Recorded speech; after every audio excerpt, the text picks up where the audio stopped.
Hola, ¿cómo están? Soy Marco Antonio Saint. El día de hoy en Abogacía Digital escucharemos al doctor Raúl Contreras Bustamante, exdirector de la Facultad de Derecho de la UNAM y profesor investigador de la misma. En la actualidad hay diversos e intensos debates respecto de la impartición de justicia y la calidad con que se presta no solo en México, sino en diversos países. La utilización de la inteligencia artificial para impartir esta justicia, las perspectivas que puede haber y todos los retos que eso conlleva en cuanto a su regulación por parte del Estado y en cuanto a su implementación por parte de los operadores jurídicos son el tema del que hablaremos hoy con el doctor Raúl Contreras Bustamante. Sean bienvenidas y bienvenidos.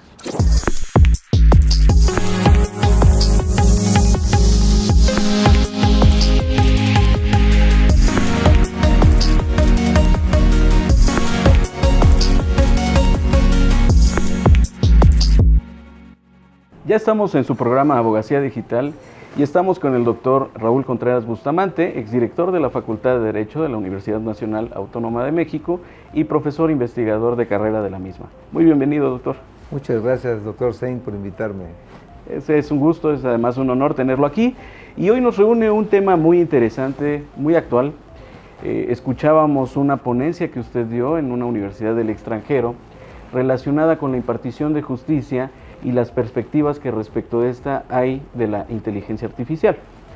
Y usted en principio señalaba que la impartición de justicia finalmente se trata de un derecho fundamental y también es un servicio público, y el día de hoy en buena parte del mundo se encuentra de alguna manera en momentos complicados. ¿Qué nos puede decir sobre eso?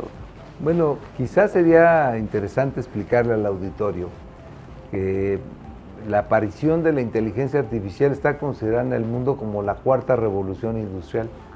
Después del vapor, la electricidad, el internet, ahora la inteligencia artificial llegó para cambiar la forma de ver y de hacer las cosas en la vida de la sociedad. En unos países va muy avanzado y en otros como el nuestro todavía estamos bordando. Entonces, en esta inquietud como educador nos fuimos a la Universidad de Bari, invitados también por la Universidad de Buenos Aires, no solamente a dar una conferencia, sino a estar toda una semana con juristas de Iberoamérica para tratar de entender un poco lo que está pasando con la inteligencia artificial. Desde luego, y ahí seguramente se escuchó buena parte de los retos que existen alrededor del mundo para la implementación de la inteligencia artificial, cuál es la confiabilidad que puede tener, y usted daba un diagnóstico de la impartición de justicia en México respecto de los asuntos que finalmente se resuelven. ¿Nos puede decir cuál es ese diagnóstico? ¿En qué estamos hoy en la impartición de justicia? Bueno, lamentablemente en México vamos retrasados, ¿eh? En otros países se están empezando a emitir incluso sentencias en materia administrativa o en materia civil o mercantil en asuntos de poca cuantía. Y la justificación esencial tiene muchas aristas. Primero, la justicia en todos los países del mundo está congestionada. O sea, ese es un tema que hace reflexionar sobre si la justicia realmente está siendo pronta y expedita y está sirviéndole a los gobernados a resolver sus controversias de manera eficaz. La otra, que se está aprovechando pues el desarrollo que se ha tenido en materia tecnológica para la acumulación de datos, y que la inteligencia artificial va guardando todo esto, lo va sintetizando y va sacando precedentes. Sí. Y la otra, que hay dos vertientes importantes. Una, que considera que la inteligencia artificial debe ser solamente una herramienta que ayude a los juzgadores a quitar todo ese 80% de la pérdida de tiempo que tiene en revisar expedientes, en hacer trámites administrativos, en estar en las audiencias, y que pueda tener más tiempo realmente para reflexionar y para impartir justicia.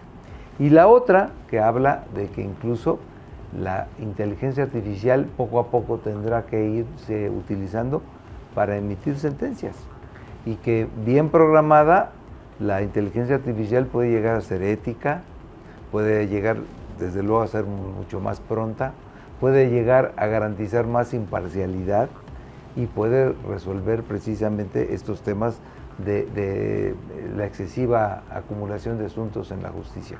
Son dos vertientes que se han discutido incluso cuando yo llegué al curso iba con la vertiente de que hay una corriente importante que está tratando de influir para que a nivel internacional se diga que es un derecho humano ser juzgado por un humano.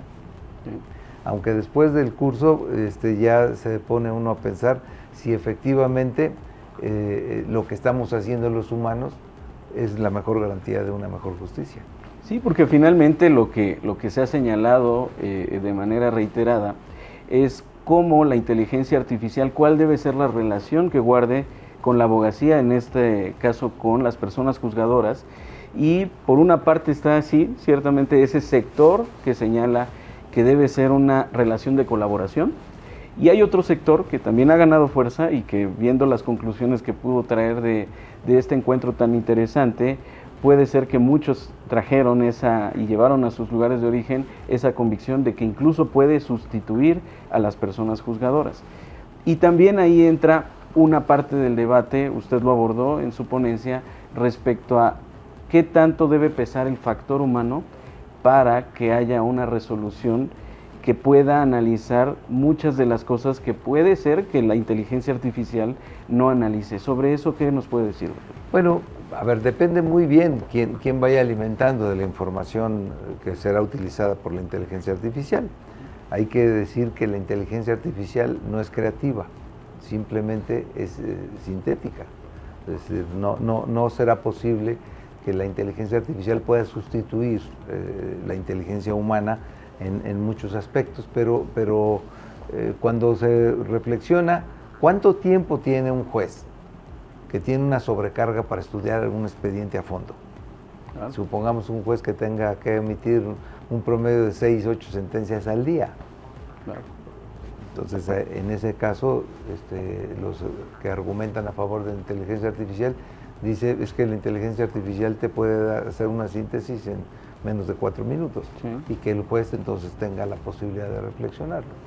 Y la otra es que la parte humana, ¿no? Sí. Que la inteligencia artificial no podrá sentir, no podrá ser empática, no podrá considerar aspectos sociales, no podrá, como me dijo un abogado mío penalista, si no le ves los ojos al acusado, no sabes mucho de su peligrosidad, y la inteligencia artificial no lo puede hacer. Todas estas cuestiones que tienen que ver con la humanización de la justicia están siendo discutidas, están siendo tomadas en cuenta. Y la parte que a mí me gusta, que es el derecho humano a la educación, tiene un componente que argumentamos que dejó pensando también a los profesores del primer mundo, italianos, españoles que estaban allá, que es, bueno, en nuestras realidades latinoamericanas todavía tenemos mucha población con analfabetismo.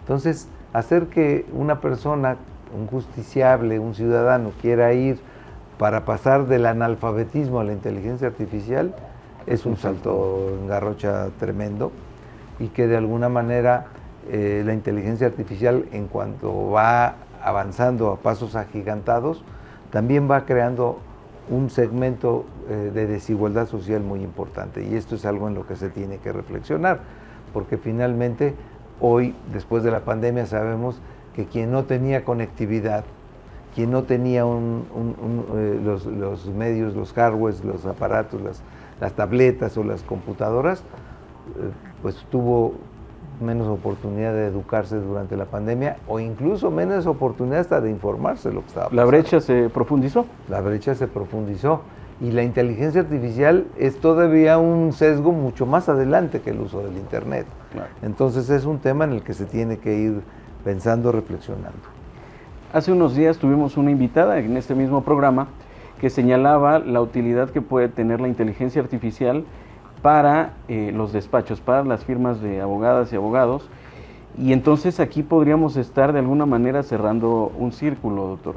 Por una parte, que haya abogadas, abogados corporativos, litigantes, postulantes, que utilicen esta herramienta, y también que por otra parte haya personas juzgadoras que la utilicen, y eso probablemente mejore el índice de eficiencia por una parte, de las personas que prestan servicios a sus clientes, y por otra parte, de las personas servidoras públicas, las personas juzgadoras, que lleven a cabo un trabajo más ágil y que el rezago que tienen, y luego en México de 2 meses, por ejemplo, de paro que hubo en el Poder Judicial de la Federación, sigue en paro. Y que sigue, decían hace poco algún dato en alguna tribunal administrativo, que cada una de las personas juzgadoras de ahí se quedó con 600 o 700 asuntos nuevos que no se atendieron de origen, y eso se sumó a lo que ya había. Si logramos este concierto entre las firmas de abogadas y abogados, entre las personas juzgadoras, y en algún momento para asuntos en materia penal de las fiscalías, esto podría redundar efectivamente en una mayor eficiencia y en que el rezago que se tiene sea menor, o incluso pueda de alguna manera abatirse en algunos lugares. A ver, doctor Sain, es un gran reto. Primero, las personalidades que fueron al curso, casi todos en su celular ya traen el chat GPT como traer un WhatsApp. Es decir, ya se está usando y ya está siendo una herramienta común para muchas actividades profesionales. Aquí todavía está digamos, siendo desarrollado por algunas personas que tienen acceso a estos medios y que se han preparado. La segunda es que hay que modificar los planes de estudio y los programas de enseñanza. Una alumna me dijo, es que aquí nos prohíben usar el chat GPT en lugar de enseñarnos a usarlo y a sacarle ventajas. Entonces, efectivamente, el temor que tenemos los profesores antiguos a estas cosas, el resabio de que esta inteligencia no nos puede sustituir, el no saber cómo utilizar estos recursos y pensar que los alumnos van a utilizarlos para no trabajar en lugar de utilizarlos adecuadamente, porque lo que me quedó claro es que el chat solamente puede reaccionar para usarse bien con un abogado cuando el abogado sabe preguntar bien. Claro. Y cuando lo va usando a menudo y va generando que se vaya autoalimentando este sistema, pero creo que todavía nos falta un largo trecho y creo que van a ir mucho más rápido los estudiantes jóvenes, los despachos, que las autoridades. Lamentablemente en este momento lo que estamos viendo es una reforma al Poder Judicial que en lugar de estar dedicados a la investigación o a dedicarle recursos para modernizar la impartición de justicia con el uso de la herramienta de la inteligencia artificial, nos vamos a meter en un proceso que van a durar muchos meses en elegir a los jueces, a los magistrados, luego en esperar a que tengan experiencia y a que se capaciten, y luego ya a lo mejor después de ello, después de 1, 2 o 3 años, empezar a tratar de innovar con esto, cuando en esos 3 años en el mundo la inteligencia artificial se va avanzando muy rápido. Incluso los europeos dicen que este esfuerzo que ha hecho Europa por regular el uso de la inteligencia artificial, en el fondo no están seguros si les va a funcionar muy bien o si los va a hacer más lentos en la reacción por las normas que ellos mismos están imponiendo, porque va tan rápido esto que cuando tú tratas de poner un reglamento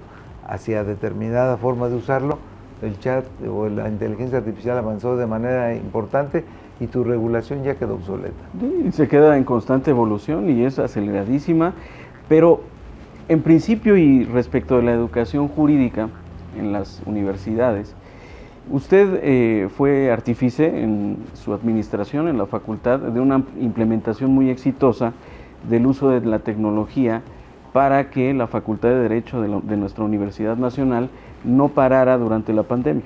Eso es reconocido y eso además ha quedado patente en cualquier lugar y en cualquier momento.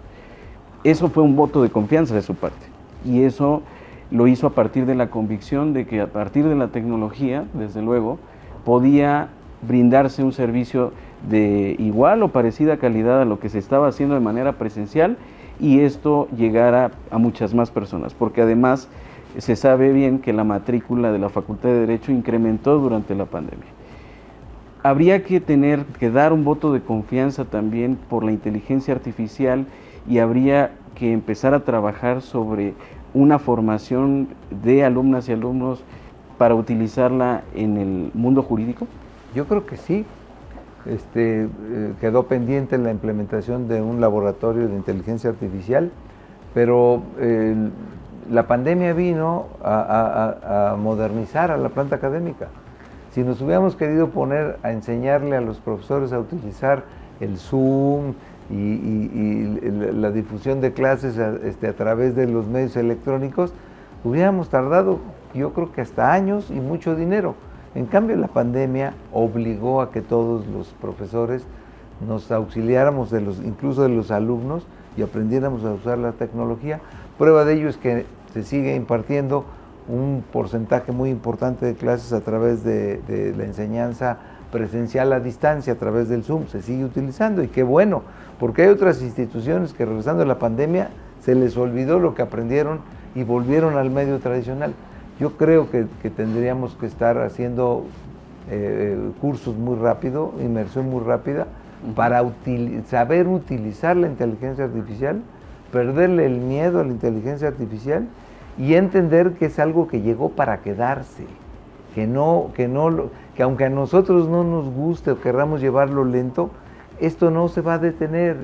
La inteligencia artificial llegó para cambiar la forma de ser, de pensar y de actuar de la sociedad, y tenemos que subirnos a la ola en lugar de esperar que nos arrastre. Sí, porque entramos en un rezago y la brecha no solamente entre la propia sociedad mexicana, sino entre los países, se sigue profundizando, se sigue haciendo más grande, y estamos en donde estamos en muchos temas.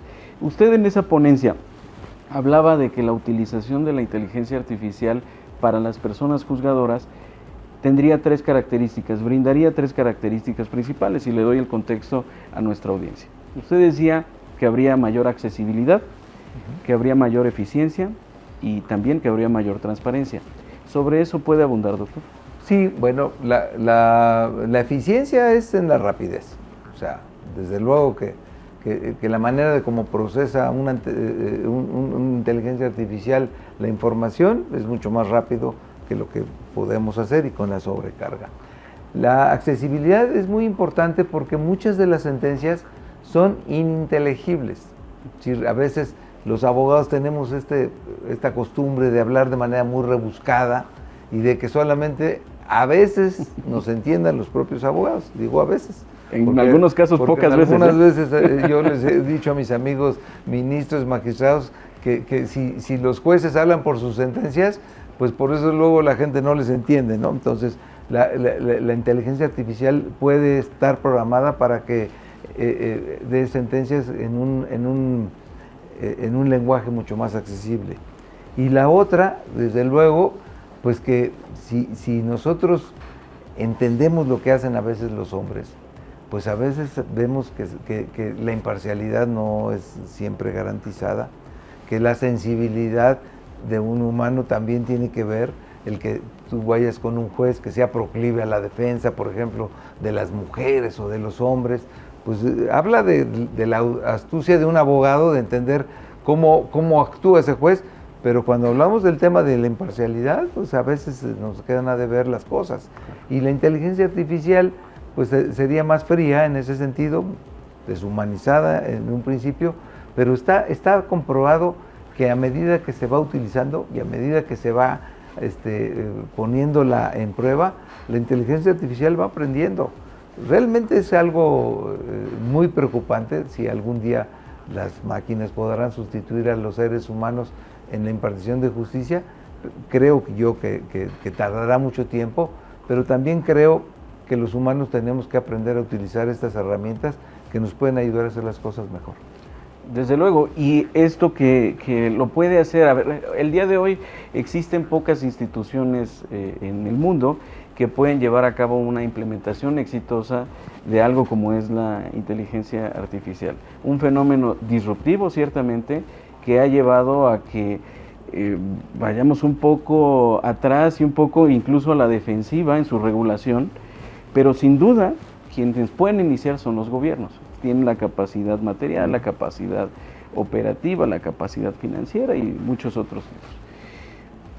El gobierno mexicano al día de hoy ha hecho pocos esfuerzos por su regulación, que tal vez se puede tomar la tesis europea de que regularla puede llevar a que haya cierto retraso en su implementación. ¿Usted ve como una necesidad que en algún momento, en el corto plazo, México empiece a hablar de regular la inteligencia artificial? A ver, el tema no es regularla, el tema es utilizarla. Y el tema de la discusión ahora, yendo al terreno del ámbito constitucional, es que ya en este curso iberoamericano ya no se discute el concepto de la soberanía del Estado. Ahora se dice que la soberanía del Estado está en tela de duda y en tela de juicio por la presencia de estas empresas multinacionales poderosas, que son los que están desarrollando la inteligencia artificial, que son los que están haciendo que los gobiernos dependan de ellas, y el tema de la soberanía nacional tendrá que ver mucho que ver con este tema de la inteligencia artificial. Creo yo que al próximo gobierno le hace falta subirse a la ola de la inteligencia artificial para tratar de ir con la marea y no contra ella. Doctor Contreras, le agradecemos mucho su presencia en su programa Abogacía Digital y por supuesto a toda nuestra audiencia le agradecemos el haber escuchado esta interesante charla y por supuesto esperamos sus comentarios y esperamos saber qué opinan de este tipo de temas. Muchas gracias. El día de hoy escuchamos al doctor Contreras Bustamante hablar de la inteligencia artificial, sus perspectivas en la impartición de justicia y cómo esto va a plantear un reto en el futuro para todos los países. El hecho de que pueda ser más accesible, más eficiente y más transparente la impartición de justicia son algunos de los argumentos a favor de la implementación de la inteligencia artificial en esta impartición de justicia. También existe el reto de que esta impartición tenga este factor humano que históricamente ha tenido y que la inteligencia artificial de alguna manera hoy no garantiza. Hay diversos sectores que son pro inteligencia artificial, que están en contra de la implementación de la inteligencia artificial, pero lo cierto es que debemos comenzar a charlar, a platicar, a analizarla y por supuesto a saber cuáles serían los efectos negativos y los efectos positivos de su implementación en la impartición de justicia.